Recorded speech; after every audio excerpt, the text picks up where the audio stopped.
জাতিসংঘ জবাব চায়। গাজায় গণহত্যা কেন? জাতিসংঘ জবাব চায়।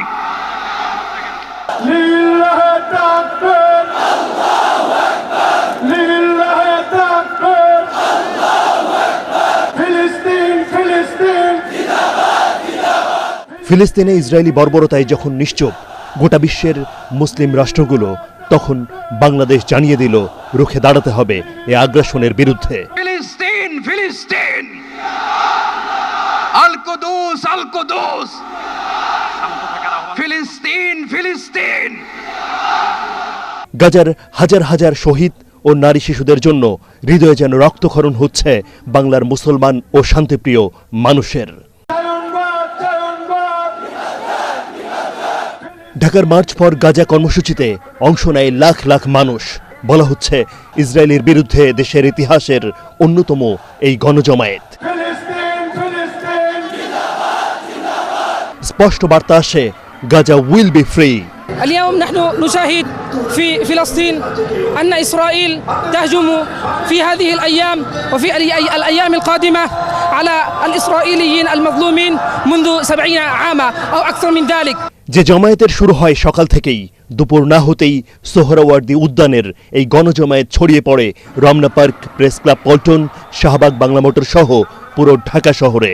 রাজপথ থেকেই ফিলিস্তিনিদের জন্য সংহতি জানিয়েছেন কয়েক লাখ মানুষ।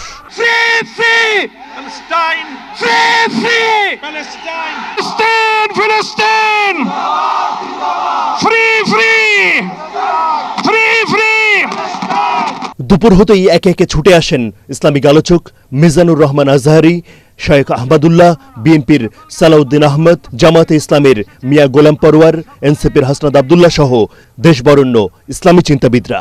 এক কাতারে দাঁড়িয়ে আজ বিশ্ববাসীকে আমরা দেখিয়ে দিতে চাই, আমাদের মধ্যে বিভিন্ন বিষয়ে চিন্তাগত মতপার্থক্য, ভিন্নতা থাকতে পারে, কিন্তু মাজলুম ফিলিস্তিনিদের স্বাধীনতা, তাদের অধিকার, গাজার মানুষদের বিরুদ্ধে জুলুম বন্ধের দাবিতে আমরা প্রত্যেকটা বাংলাদেশের মানুষ, ধর্ম বর্ণ নির্বিশেষে আমরা প্রত্যেকে তাদের সাথে সংহতি প্রকাশ করছি।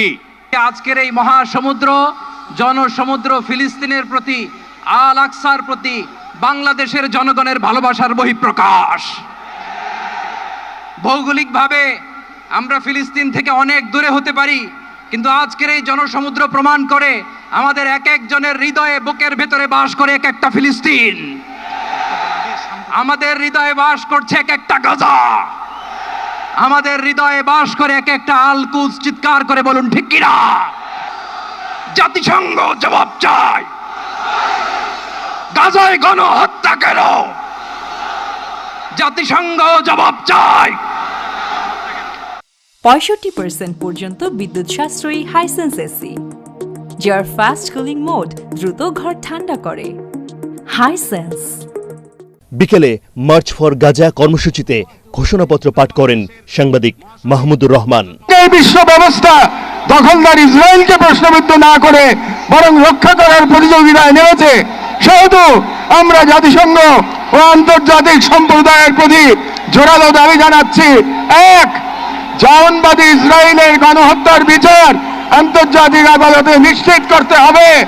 দুই, যুদ্ধবিরতি নয়, গণহত্যা বন্ধে কার্যকর ও সম্মিলিত পদক্ষেপ গ্রহণ করতে হবে। ইসরায়েলের সাথে অর্থনৈতিক, সামরিক ও কূটনৈতিক সকল সম্পর্ক অবিলম্বে ছিন্ন করতে হবে। দুই, জায়নবাদী রাষ্ট্রের বিরুদ্ধে বাণিজ্যিক অবরোধ ও নিষেধাজ্ঞা আরোপ করতে হবে। ইয়া আল্লাহ, আপনি মেহেরবানি করে এই প্রতিবাদ মিছিলকে কবুল করেন। সবশেষে ফিলিস্তিনের নির্যাতিত নিপীড়িত মানুষের জন্য মহান সৃষ্টিকর্তার দরবারে ফরিয়াদ করেন সবাই। এই সোহরাওয়ার্দী উদ্যানের লাখ লাখ মানুষের জমায়েত থেকে স্পষ্ট করে বার্তা দিচ্ছে বাংলাদেশের ধর্মপ্রাণ মুসলমানরা, ইসরায়েলের যে বর্বরতা, নিষ্ঠুরতা, এসব আর সহ্য করা হবে না। গোটা বিশ্বের 57টি সংখ্যাগরিষ্ঠ মুসলিম দেশ সহ যারা মানবিক, যাদের মধ্যে শান্তিপ্রিয় মনোভাব রয়েছে, তারা আর কেউ সহ্য করবে না। দেশে কিংবা বিশ্বের বিভিন্ন স্থানে এমন জমায়েত হচ্ছে, আওয়াজ উঠছে, ইসরায়েলের বিরুদ্ধে ফিলিস্তিনিদের পক্ষে সবাই স্পষ্টভাবে বলছেন ইনশাআল্লাহ শান্তি আসবেই, ইসলামের বিজয় হবে এই জমায়েতে, এই আওয়াজে। আব্দিন সজীব, এটিএন বাংলা, সোহরাওয়ার্দী উদ্যান, ঢাকা।